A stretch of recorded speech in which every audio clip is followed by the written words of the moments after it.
today's vlog guys ay mag-i-steam tayo ng shrimps or hipon guys. At ito yun guys, papakita ko sa inyo. Ayan guys, gumawa itong hipon guys. Yan ay kinat natin dyan, ilinisan natin. And then gumawa tayo ng ingredients na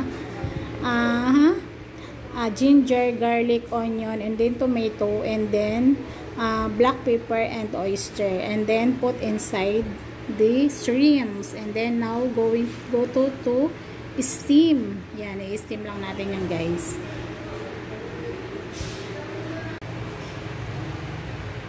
Ayan guys, i-steam na natin pero hindi pa yung tapos guys.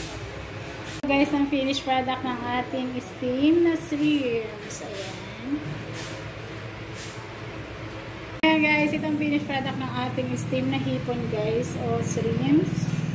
Ayan, nilagyan natin sa inside guys ng ginger, garlic, onion, black pepper, and oyster. And then, nilagay natin yan sa loob bago natin in-steam.